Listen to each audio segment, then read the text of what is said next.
Vamos fazer agora, meu querido aprovado, a questão número 31 do nosso material, uma questão da Universidade Federal do Rio Grande do Sul de 2018, que ele fala o seguinte: ó, considere os dados termodinâmicos da reação abaixo na tabela a seguir. Ele me dá uma reação, me dá aqui o calor de formação de cada um e fala o seguinte: com base nesses dados, considere as seguintes afirmações sobre o deslocamento do equilíbrio. Então, isso aqui é uma questão de deslocamento do equilíbrio. A primeira coisa que eu vou fazer aqui, como ele está me dando aqui o ΔH e tal, de formação, eu vou achar o ΔH dessa reação. Beleza? Então, vamos lá. Você sabe que a variação de entalpia é igual à entalpia do produto menos a entalpia do reagente. Ficou feio aqui essa entalpia do reagente, né?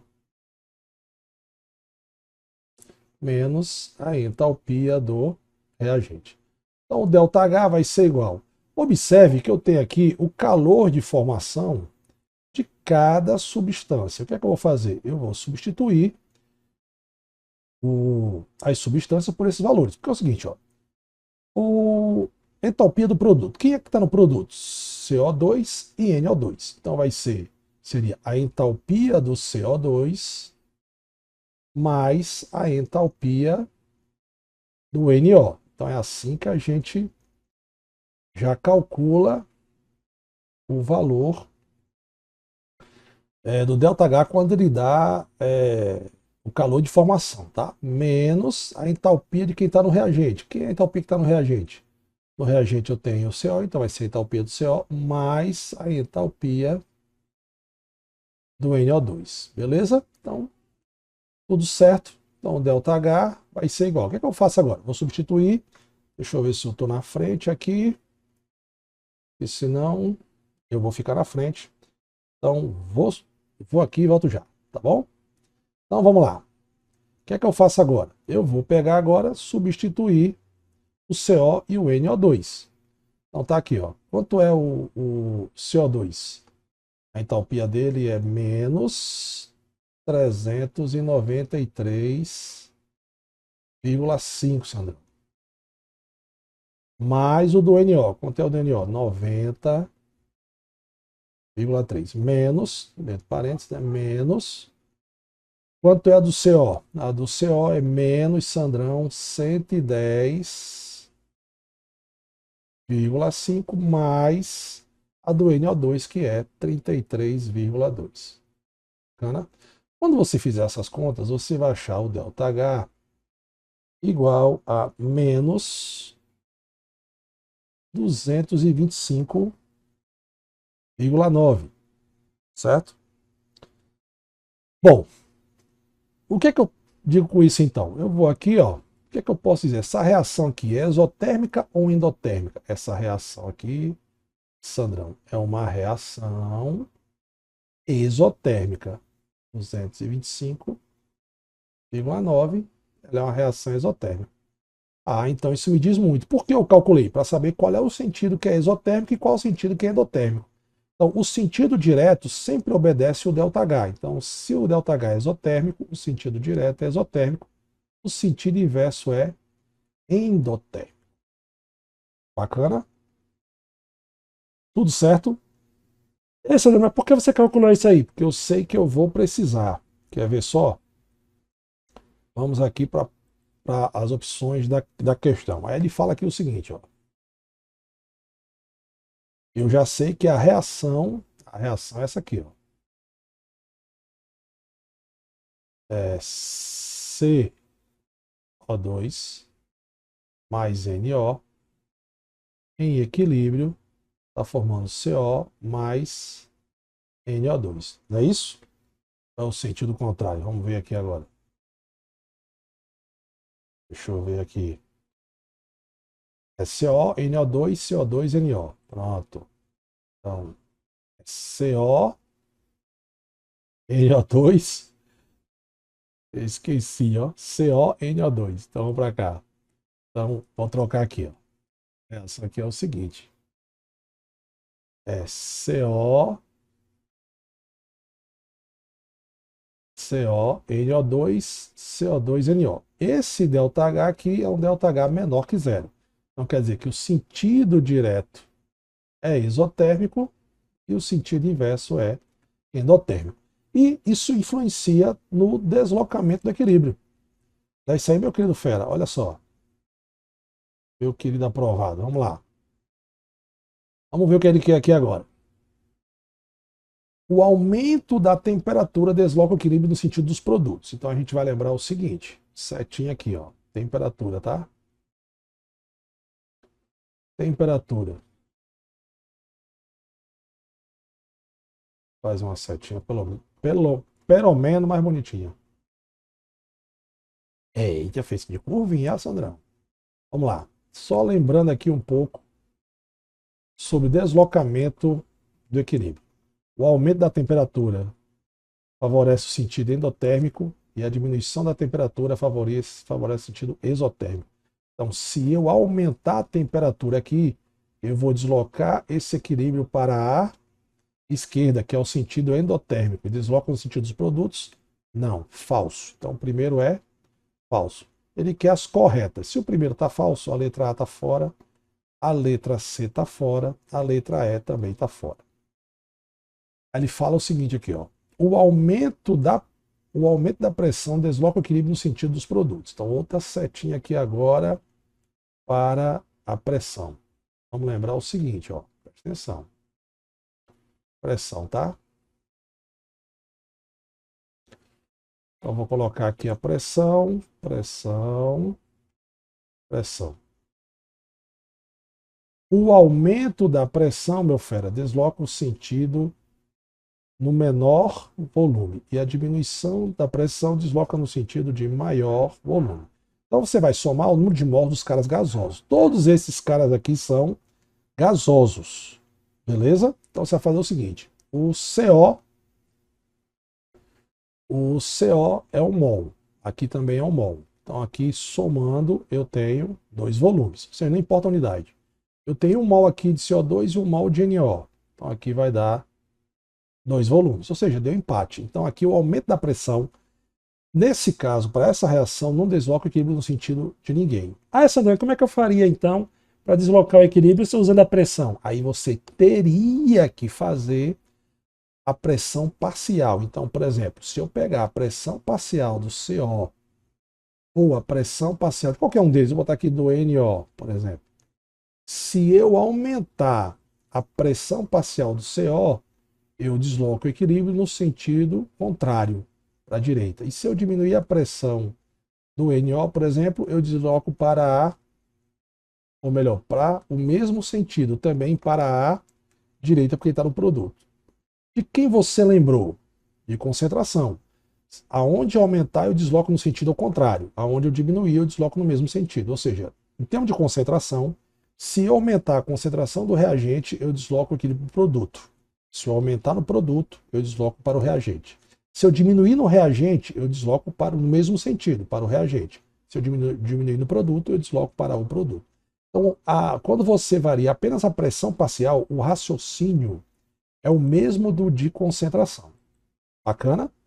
Então, na verdade, aumento da pressão desloca no sentido dos produtos, não falso, não desloca no sentido de ninguém. A adição de CO2 desloca no sentido do reagente. Então, opa, se eu aumentar a concentração de NO2, eu desloco no sentido contrário, desloco no sentido dos reagentes. Aonde eu aumentar, eu desloco no sentido contrário. Então, isso aqui é verdadeiro. Então, somente o 3, letra C. Bacana? Meu querido aprovado, vamos fazer a questão agora número 32 do nosso material, uma questão de 2022, que fala o seguinte. As seguintes misturas foram preparadas. A. 1 mol de ácido acético com 1 litro de água. B. 1 mol de ácido clorídrico com 1 litro de água. C. 1 mol de hidróxido de alumínio com 1 litro de água. D. 1 mol de hidróxido de sódio com 1 litro de água. Em relação às soluções obtidas em ordem crescente de pH, todos têm a mesma concentração. Se você observar aqui, ó, todos têm a mesma concentração, mesma molaridade, né?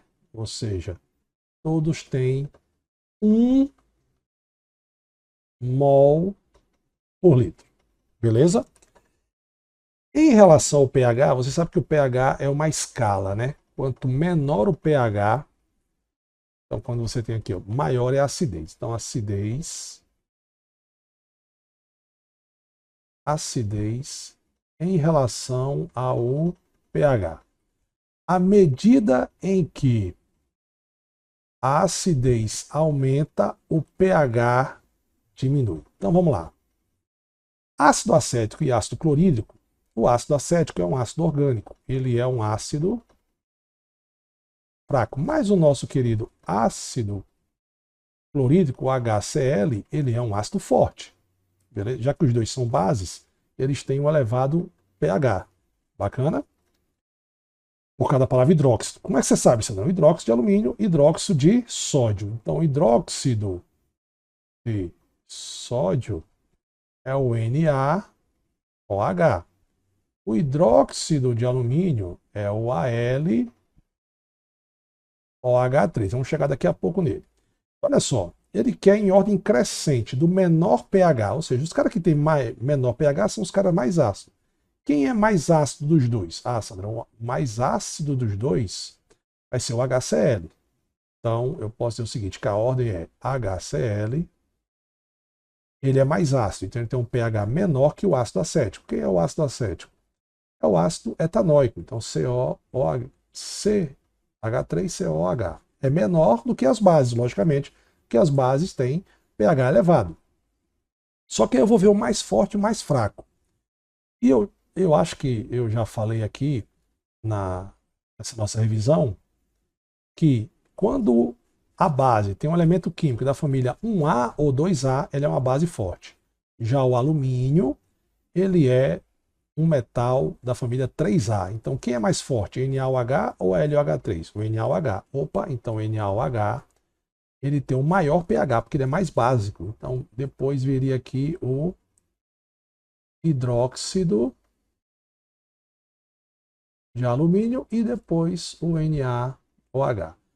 Substituindo as letrinhas pelos números, o HCl é o B. Então, B é menor que o A, que tem um pH menor que o hidróxido de alumínio, que é o C, que é menor que o D. Eu teria aqui a letra B. Bacana? Questão número 33 do nosso material, uma questão da Universidade Federal do Rio Grande do Sul, 2020. Ele fala o seguinte: o ácido nitroso, que é o HNO2, ele é um ácido fraco, com Ka em torno aí de 4,3 vezes 10 a menos 2. A respeito da solução aquosa DNA NO2, considere as seguintes afirmações. Primeiro vamos fazer o seguinte aqui. Ó. Esse sal, que é o NaNO3, ele é um sal derivado. Aí, Sandra, como é que Sandra, você faz para saber se um sal é mais ácido ou mais básico? Eu faço esse macetezinho. Eu divido no meio. Eu já sei que a reação ácido mais base, vamos lembrar, né? Ácido, que eu estou representando aqui pelo HA, mais uma base, que é o BOH, forma água, H2O, e um sal. Quem é o H2O? O H2O é a união de hidrogênio do ácido com o H da base. Então, os dois juntos vão dar água. O que é que sobrou? Sobrou o cátion, que está na base, e o ânion, que está no ácido. Então, aqui vai formar um sal, ó, Ba. Lógico, a quantidade de átomos aqui e de íons eu não vou me referir, eu não vou falar agora, tá? Mas então, se esse cara aqui, aí você estuda isso na hidrólise, se esse sal vem de um ácido forte e uma base forte, ele é neutro. Se ele vem de um ácido forte com uma base fraca, o cara tem um caráter ácido. Se ele vem de um ácido fraco com uma base forte, ele tem um caráter básico. Se o ácido e a base for forte, a constante de acidez e a constante de basicidade vai determinar se ele é mais ácido ou mais básico. Então, eu sei que o Na, que veio da base, ele é da família 1A. Se ele veio da família 1A, quer dizer que NaOH é uma base forte. Eu sei que o Na veio da união dessa base com, como ele falou, desculpa, aqui é o NH3, é o NH2, né? Aqui é um 2.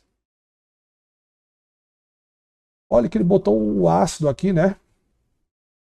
Então, esse ânion aqui, que o NO2 é o ânion nitrito, ao se ligar com o hidrogênio, ele forma o ácido nitroso, certo? Que é um ácido fraco. Então, opa, deixa eu ver aqui, será que eu entendi? Isso aqui é uma base forte.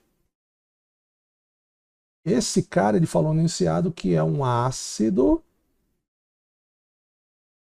fraco. Sandrão, se ele não tivesse botado a fórmula do ácido, como é que eu ia saber?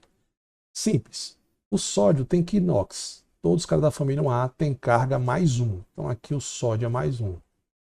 Então o NO2, para dar 0, aqui tem que ser menos 1. Lembre-se que a soma do NOx tem que ser igual a 0. E esse 1 na base indica a quantidade de OH. Esse 1 aqui vai indicar também a quantidade de hidrogênio, certo? Mas como ele me deu na questão, o ácido, né? Então, eu já sei que esse NO2, o ânion nitrito, ele veio do ácido nitroso. Beleza. Então, esse cara tem um caráter o quê? Ah, cara, então esse cara aqui tem um caráter básico, porque ele é um sal derivado de uma base forte de um ácido fraco. E se ele é um caráter básico, o pH dele é um pH maior que 7. Então, vamos ver aqui agora. Eu quero as corretas, né? Em uma solução, o pH é menor que 7. Não, falso. É mais alcalina do que o NaCl. Pronto, é só você dividir também, macete de Sandrão. Já sei que esse cara vem de uma base forte, né? Deixa eu apagar aqui. Vamos lá, NaCl. Vamos botar aqui, nosso querido cloreto de sódio. Divide no meio. Vamos dividir no meio. Dividir no meio, Sandrão. Beleza. Eu sei que esse cara, mesma coisa que esse aqui, ele veio de uma base forte, que é o NaOH. Esse cara aqui, quem seria esse ácido? Fácil, ó. O NOx do sódio é mais 1. Então aqui tem que ser menos 1. Quantos hidrogênios tinha o ácido que formou esse cloro? 1. Então, HCl. Esse também é um ácido forte. Se os dois são fortes, então a solução é neutra. Então, o Na, que é o nome desse sal aqui, tá? Eu não botei o nome do sal para vocês, mas vou botar agora. Esse cara aqui é o sal nitrito de sódio. O nitrito de sódio ele é mais alcalino que o NaCl, porque o NaCl, como veio de um ácido forte, como ele veio de uma base forte e de um ácido também forte, o seu caráter é um caráter neutro. Então aí ele vai ter um pH próximo de 7. Beleza? Então isso aqui é verdadeiro. O NaNO3 é mais alcalino, mais básico, verdadeiro. Com isso eu já eliminava A, já eliminava C, já eliminava E. Só agora apenas a 2 ou a 2 e a 3? Vamos ver aqui. O o nitrito de sódio é mais ácido que uma solução de NaOH. O NaOH é uma base, galera. Se ela é uma base, logicamente, esse sal aqui, que tem um caráter básico, ele é mais ácido que a solução que já é básica, né? O NaOH é uma base, entendeu? Então, de mesma concentração. Então, esse sal, mesmo derivado de um ácido fraco, ele tem um caráter, ele é mais ácido do que uma base, beleza? Então, seria verdadeiro. Então, 2 e 3, letra D. Bacana? Vamos para a próxima. Questão 34 do nosso material, uma questão de 2020. Uma suspensão de sulfato de bário pode ser usada como agente de controle de exames de raio-x. O sulfato de bário é um sal pouco solúvel. Então, atenção para essas observações, né? Ele é um pouco solúvel, com uma constante de produto de solubilidade 1,1 vezes 10 a menos 10. Então, vamos botar aqui o sulfato de bário, tá? Então, o sulfato de bário é esse cara aqui, ó. Bário, família 2A, carga mais 2 e SO4. Então, quando você botar, ele vai estar em equilíbrio, vai formar os íons, o íon cátion de bário e o íon sulfato. Aí, uma coisa importante, você tem que saber alguns íons importantes: sulfato, sulfito, nitrato, nitrito, fosfato, carbonato, bicarbonato. Esses íons você tem que saber qual é a sua fórmula iônica, né? Sua fórmula, não é fórmula molecular, mas não é uma molécula, mas você está entendendo. Você tem que saber como é que se escreve ele, tá? Em relação a uma solução aquosa saturada desse sal, contendo uma certa quantidade de sal sólido não dissolvida, são feitas as seguintes afirmações. Então, eu tenho uma solução, presta atenção agora, tá? De sulfato de bário, bacana, que tem um restinho aqui no fundo. Esse restinho é justamente o sulfato de bário sólido, porque esses dois caras aqui são aquoso. Ao colocar esse sal em água, formou os íons sulfatos. Então, eu tenho aqui em equilíbrio,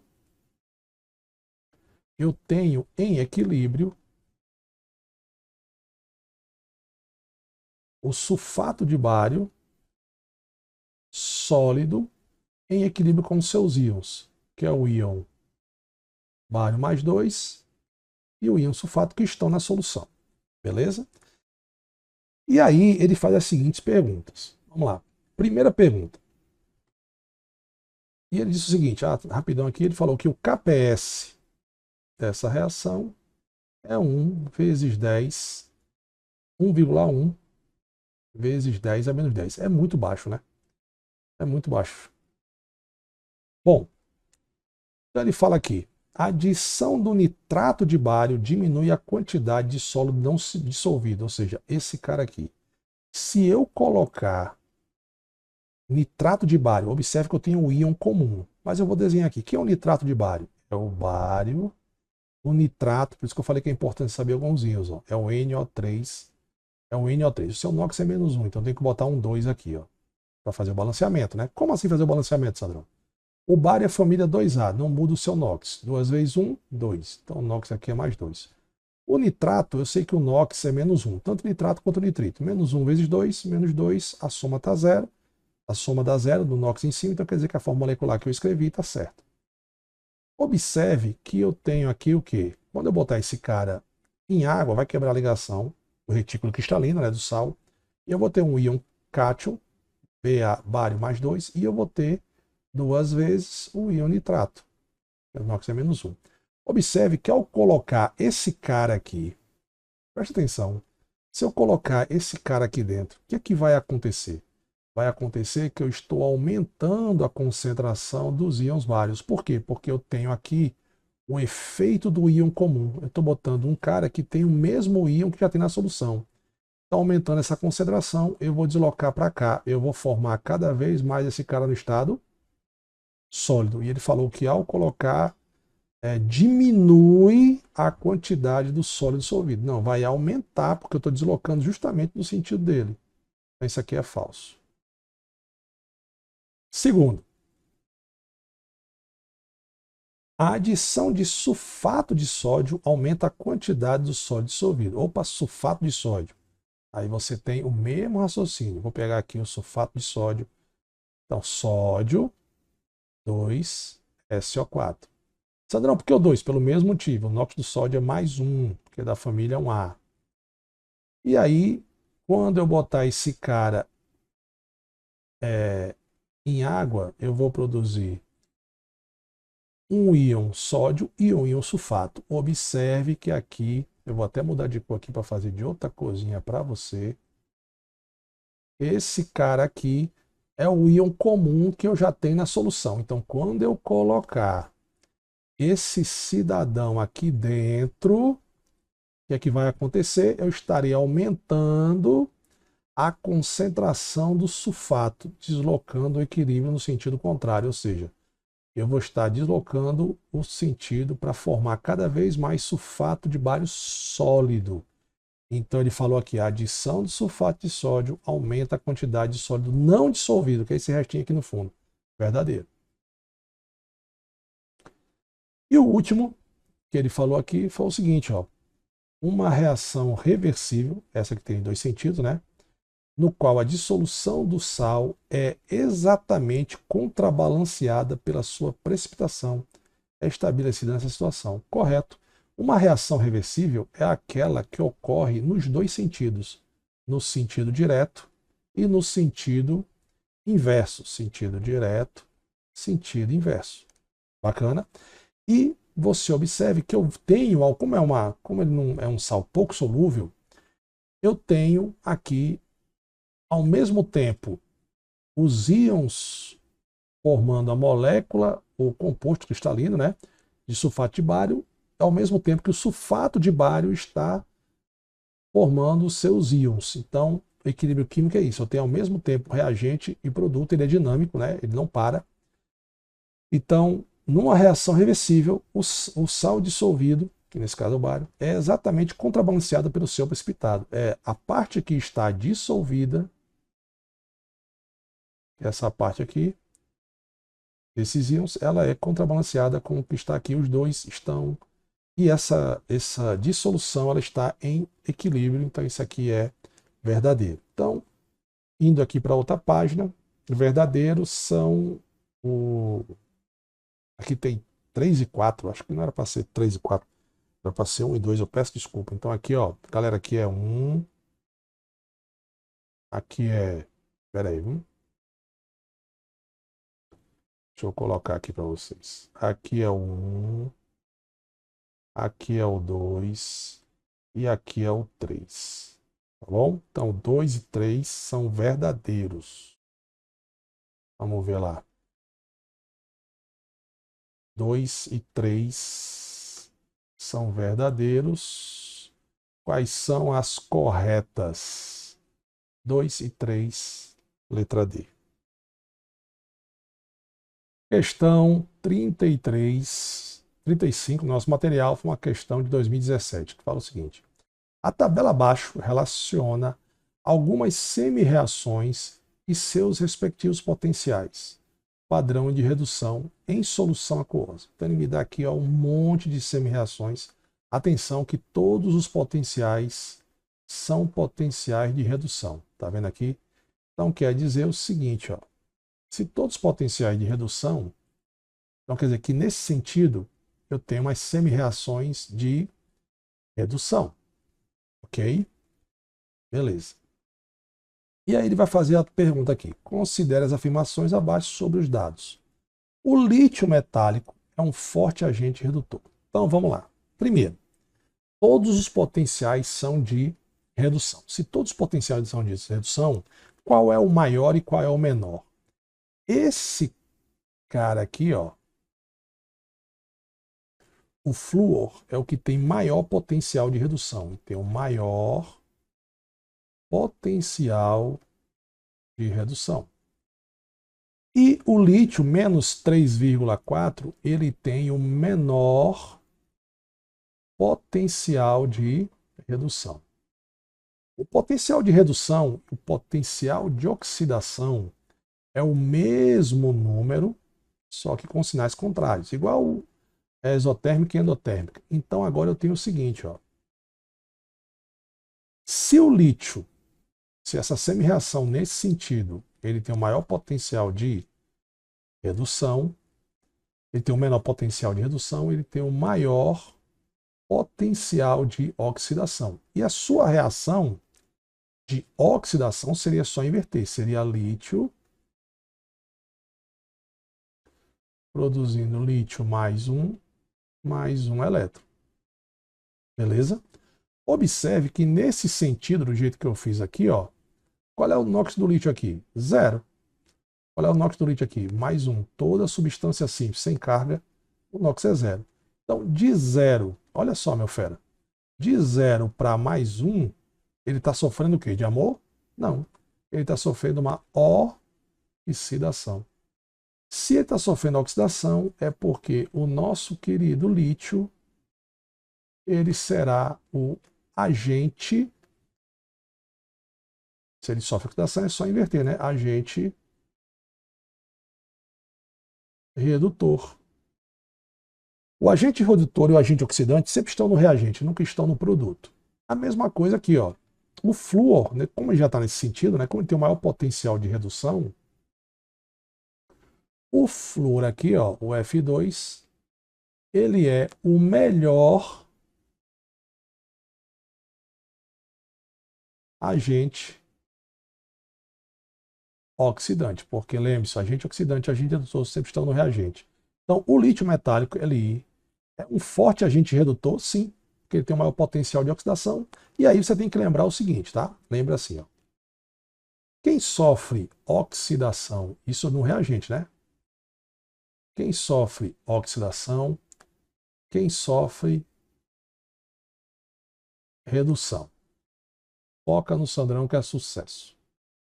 Olha só.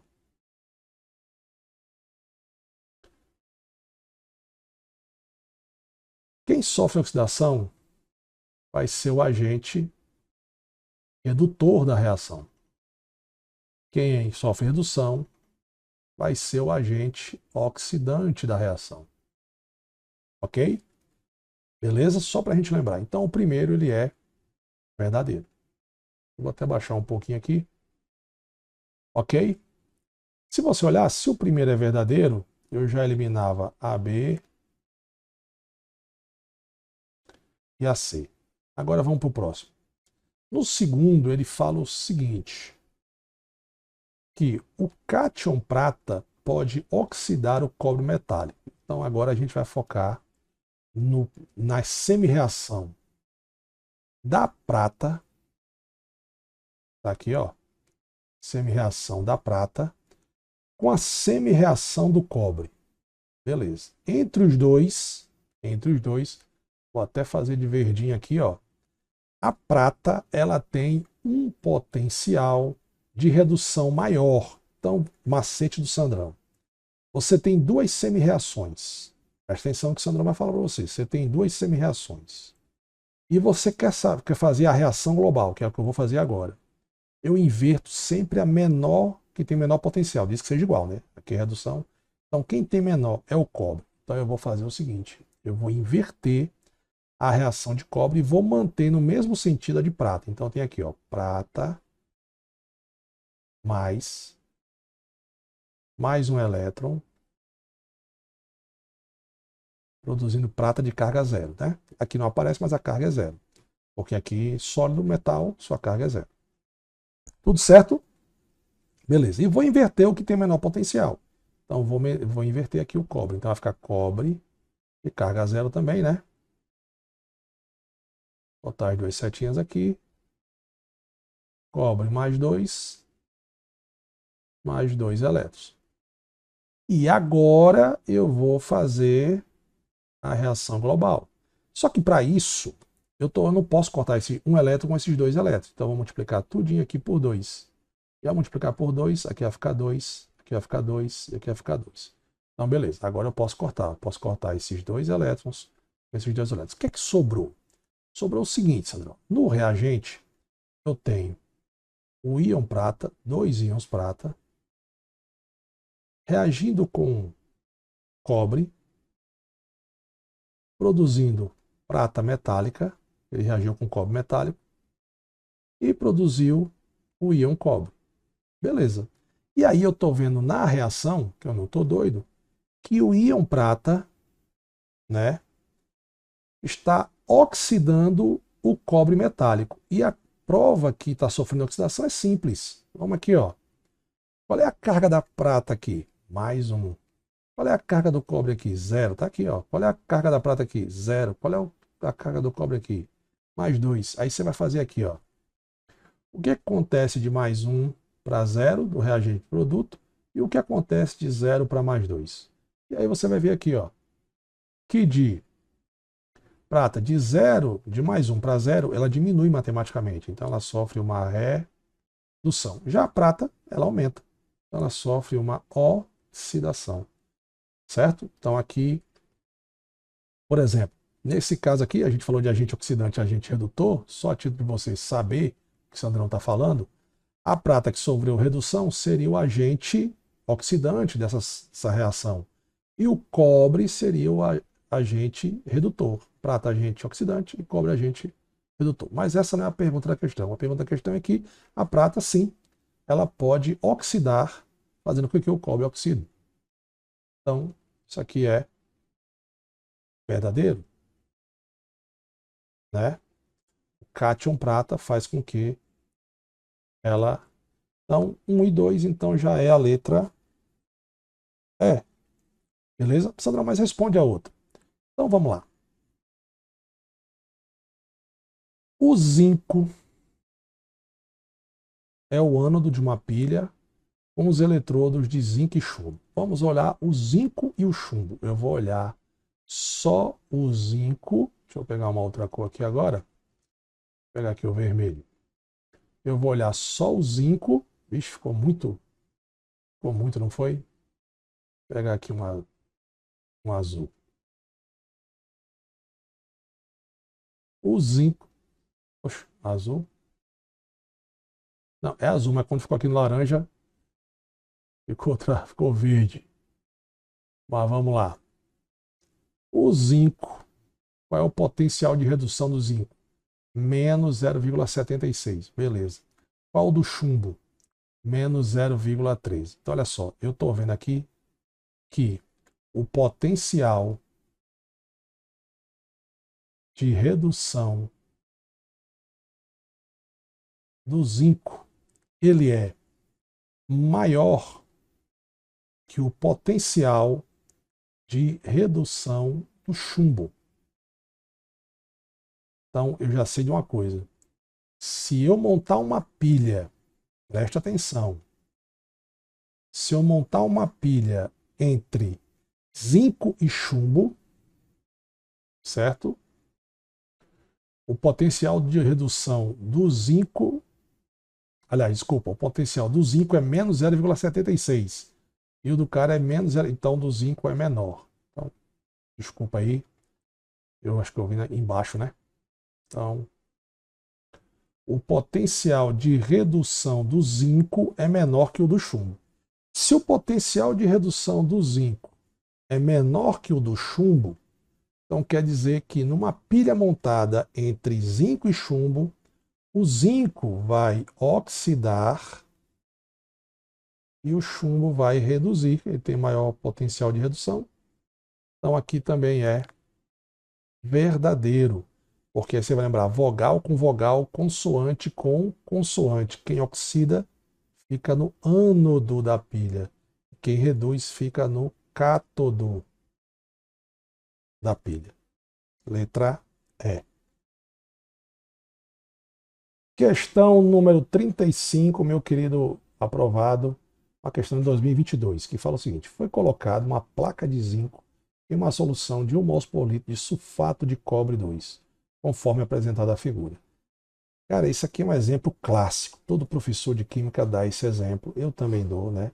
Os livros trazem que isso aqui é uma reação em que vai haver uma oxidação. O cobre ele vai começar a corroer, certo? E ir para a solução, o íon zinco. Aqui eu tenho uma solução de sulfato de cobre. Então quer dizer que nessa solução aqui eu tenho íons cobres dissolvido aqui. E ele vai começar a se depositar na lâmina. O que está acontecendo aqui? Aqui está acontecendo uma reação de oxirredução. Que reação é essa, Sandra? O zinco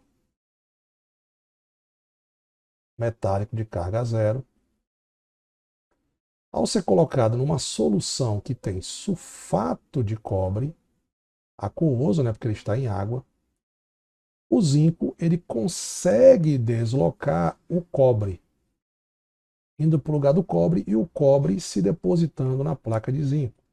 Então ocorre essa reação aqui. Então o zinco vai para o lugar do cobre, indo para a solução, tá? Aquoso, e o cobre se depositando. Eu tenho uma reação aqui em que é, é, eu tenho uma reação de deslocação, de deslocamento ou simples troca. Mas isso ocorre por quê? Porque o cobre, aí é que vem, né, o detalhe, né, para você saber, né, ou você lembra disso aqui da sua aula de química, ou você lembra o seguinte, ó, o zinco, ele é um metal comum e o cobre, ele é um metal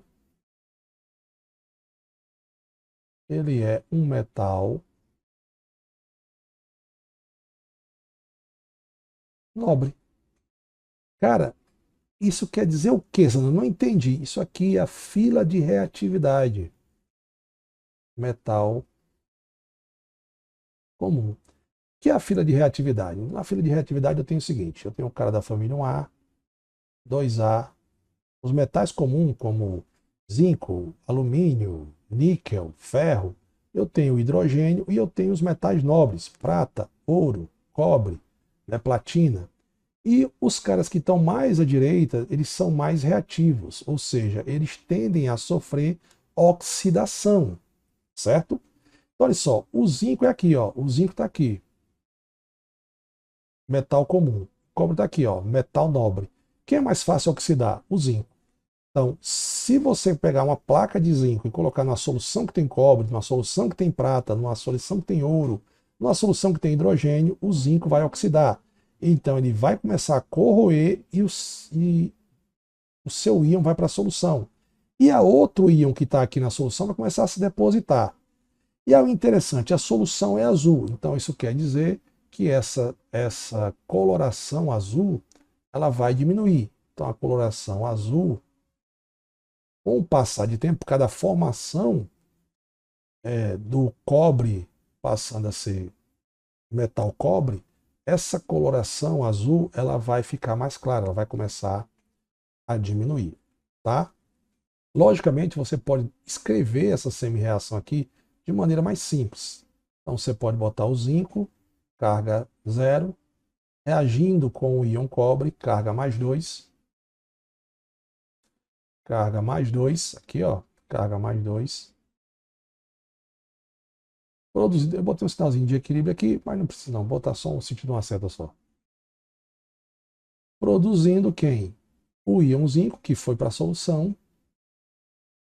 e o cobre que está se depositando na lâmina. Então aqui está a reação mais simplificada, né?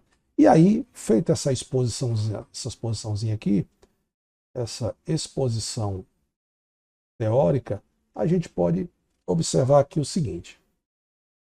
Considere as seguintes afirmações sobre o experimento. Primeiro, uma reação de deslocamento do tipo oxidação provoca a oxidação do zinco e a redução do cobre. Verdadeiro, porque o zinco está oxidando e o cobre está reduzindo. O zinco está oxidando e o cobre está reduzindo. A coloração diminui de intensidade, correto, à medida que a reação ocorre devido à concentração dos íons sulfato. Não, de acordo com a concentração dos íons zinco que vai aumentando e, na verdade, é porque os íons cobres vão diminuindo. Então, aqui é falso. A reação global do processo pode ser representada por zinco 0, ok, cobre mais... Não é mais 1. Você vai lembrar que a carga do zinco aqui tem que ser mais 2. Então, o erro aqui está aqui, ó. A carga aqui é mais 2. Então, esse aqui também é falso. Então, correto é a letra A, só a primeira que está certa. Vamos para a próxima questão aí, meu querido aprovado. Só fazendo uma observação, né? Se você observar aqui, ó, eu tenho uma questão aqui. Eu tenho duas questões de 35, ó, 35 e 35. certo? Então, na verdade, essa seria a 36, a próxima seria a 37, mas eu vou continuar chamando de 36, tá certo? É bom porque nas aulas para trás aí eu acabei, teve uma questão 20 alguma coisa que eu pulei, não foi? Porque lá no início, se você observar a primeira parte do vídeo, eu disse que a gente ia resolver 50 questões de nossa revisão e a ideia é resolver 50 questões. Então vamos aqui para a nossa 36ª questão, a questão de 2006. Sandra, é uma questão tão distante, por que você colocou ela? Porque é uma questão de eletrólise, né, que fala o seguinte, ó, o número de elétrons necessário para eletropositar 5,87 mg de níquel a partir de uma solução de sulfato de níquel é. O níquel tem 2 NOx, isso aqui é importante saber, por isso que eu disse. O importante é saber os ânions. Qual é o NOx do sulfato? -2. Então, para dar 0, o NOx do níquel é +2. Por que, Sandrão? Porque nessa semi-reação do níquel, eu vou ter o seguinte, ó, níquel mais 2 elétrons, ao fazer uma eletrólise, ele vai se depositar formando níquel metálico. Observe que a proporção aqui é o seguinte, eu tenho 2 mols de elétrons para a massa molar do níquel. A massa molar do níquel, aí você tinha, é que você tinha que saber, né? Tem a tabela periódica. Então, a massa molar do níquel é 50, arredondando, né? 58,7 U, unidade de massa atômica. Passando para gramas, fica 58,7 gramas. Então, quando eu fizer a eletrólise do sulfato de níquel, a cada 2 mols de elétrons de níquel, eu vou depositar 58,7 gramas. Observe que aqui está em miligramas e a pergunta dele foi o número de elétrons, não foi o número de mols. Um mol de qualquer coisa tem quantas unidades dessa coisa? Aí você vai lembrar. O mol, Sandrão, a palavra mol é o que vale a 6 vezes 10 elevado a 23. É o número de Avogadro, né? Arredondando aqui, tá? É 6,02. Arredondando dá 6, 10 a 23. Separa um mol. Mas aqui eu tenho quanto? Tenho 2. Então eu tenho 2 vezes mol. Isso aqui é o que vai produzir 58,7 gramas. Beleza. A pergunta é, qual vai ser aqui o número desse cara? Quantos elétrons e não mol de elétrons eu vou ter quando eu tiver 5,87 miligramas? Meu querido aluno fera, se você observar, aqui está grama, está aqui miligramas, eu não posso fazer, mas é mais fácil passar isso aqui para miligramas. Por quê? Porque 1 grama tem 1000 miligramas. Então é só pegar isso aqui, multiplicar por 10 ao cubo e botar miligramas. Opa, agora eu posso fazer cruz credo. Olha, chama, aqui ó, x vai ser igual a 2 vezes 6 vezes 10 elevado a 23 vezes, ó, presta atenção, se eu correr essa vírgula para cá e botar 10 elevado a -1, eu vou conseguir cortar aqui, ó. Olha só. Aí ficou 2 vezes 6, 10 é 23, vezes 5,87. Tudo certo aí? Tudo certo, né? Dividido por... Agora eu vou correr a vírgula daqui para cá. Vai ficar 5,87 vezes 10 a -1. -1, desculpa.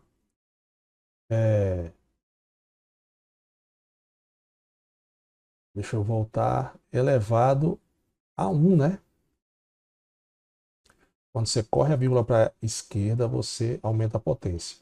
Vezes o 10 elevado a 3 aqui, ó. Então eu teria o quê? Agora eu posso cortar esse 5,87 com esse 5,87. Eu vou ter o seguinte, ó. X será igual a 2 vezes 12, 2 vezes 6, 12. 12 vezes 10, divisão de mesma base, ó. Aqui é tudo a mesma base, ó. 10 elevado a 23, 10 elevado a 1, 10 elevado a 3. Então aqui vai dar o seguinte, ó. 23 menos 4, 19. Então aqui vai dar 10 elevado a 19 elétrons. Beleza.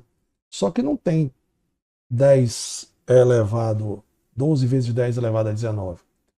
É porque eu tenho uma vírgula aqui, cidadão. Eu tenho uma vírgula bem aqui, que eu vou andar ela para cá, ó. Uma casa. Se eu andei uma casa para a esquerda, o que acontece com a potência? Aumenta, né? Então, isso aqui é a mesma coisa que 1 vezes 1,2 vezes 10 elevado a 20 elétrons. Então, o número de elétrons é a letra B. Ele até botou aqui 1,2 10 a 24 para ver se atrapalhava você aí na sua conta.